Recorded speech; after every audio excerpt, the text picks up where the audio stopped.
we had a closed-door scrimmage with Utah State, and we won the game. We played well, but we certainly didn't play at the speed we felt like we needed to play it.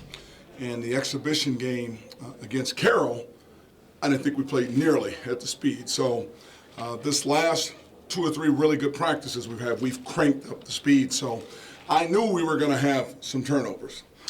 17 turnovers is not bad, but it's when you have the turnovers that's bad. Because in a game that fast, I felt like between 10 missed free throws and 17 turnovers, we left 20 points on the floor with the way we can score.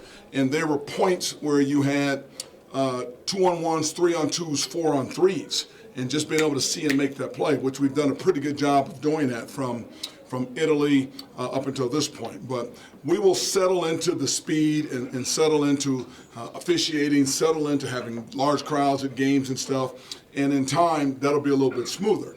But I was really pleased with just how hard we played, particularly defensively. You saw a team that is really good man-to-man. We full court trap. We trapped out of the zone on the wings. We trapped the corners.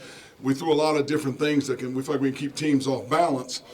Just felt like we had opportunities to capitalize, to push that score. We're up 19 and felt like it should have been up 25 or 30 in the game if you had to capitalize on some of the transition plays that were there.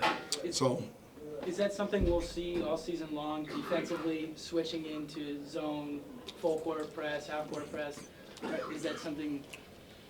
Yes, it is, and more so, we did a lot of what I call made mess. We were in man-to-man on makes, on misses, and we're in the zone on the makes. So we completely kept them off balance until a great player like Hall just took the ball, came down the floor, and shot it over the top of you. So when you're that good, you can do that. But to answer your question, yes. With Hall and number 13, obviously just having very good shooting nights, were you otherwise pretty satisfied with your defense? I was very satisfied. That team shot 39 threes. And again, your defense can put a lot more pressure on people when your offense does what it's supposed to do. Because now all of a sudden, you got a team playing your pace to catch up. Then maybe they'll take some bad shots and things like that. So I felt like, again, the big difference in the game, our defense was really solid. It was the unforced turnovers where we had opportunities to put points on the board, and we'll get that cleaned up. You worry about the time frame with how long you will adjust to the speed of the play when you're starting a freshman point guard? No, not at all. I thought Malachi, for his first game as a freshman, to almost have a double-double was pretty good. He made some mistakes, but he's just a freshman, and I really feel good about him because he's extremely smart and really understands the game. He's really a student of the game. So he will look at tape and clean up his mistakes. For this first game to have that energy, to get running like that, that's just going to take some time. So I feel like, in time he'll be great. Obviously a breakout game for Darian. Is he capable of hitting 20 routinely or regularly, or could this be representative? Again, for us to have a good season, Darian, Charles Callison, Connor Clifford, those guys have to step up along with Josh and Ike. And Malachi has to be solid. We need games out of Robo, Robert Franks. He had 21 points in 21 minutes in our scrimmage with Utah State. So Darian has consistently gotten better and better and better. If he's going to score 20 a night, probably not, but he's certainly going to be somebody that you're going to have to game plan for because he can shoot it, he can put it on the floor. He allows us to play small ball and go play really fast. So he gives us an opportunity to be very dynamic on the floor. Connor Clifford opened up the second half with some very strong intensity, rejecting balls. I believe he had 6 of the first 8 points. Do you feel like your guards did a good enough job tonight at getting Josh and Connor involved down low? Well, they did in the half court. You got to realize the game is played in transition so much, and Connor's not in transition with us, and Josh is not in transition with us. But when we had opportunities to go inside and give them plays, yes, can we go in there more? Yes, and in time they'll figure out that balance too. But I really liked the way Connor played. His jump hooks, his jump shot, his defense. He did a lot of good things in the game. You mentioned the turnovers and the missed free throws. Generally speaking, was this game probably closer than it should have been? If we shoot the free throws like we have from the summer on, we were 18 for 18 the last game. We don't miss a lot of free throws in practice, so call it the pace of the game, call it the first game, whatever. But I feel like we're going to be an excellent free throw shooting team.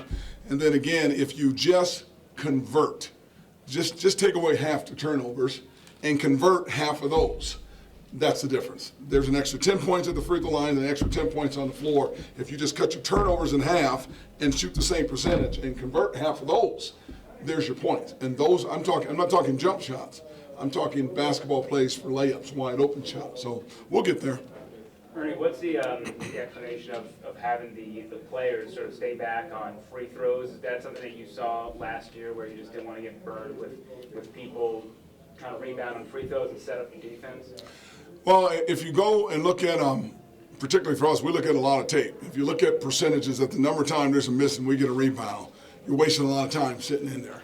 As long as we can shoot them and guys are comfortable, we'll put one guy in it just so you're comfortable, but it does give us a chance to set up our press because we press you on free throws whether you make it or miss it. A lot of teams in the country don't even come close to doing what I just said. On a missed free throw, we're in position to put the press up, and it really throws teams out of whack. Do you hope to be able to give Connor more than 15 minutes, or is that kind of the range you'd like to see in that? Game one, it was big. The big thing here was, number one, you got the win. Okay. Number two, I love the pace, and hopefully people can see we're a lot faster.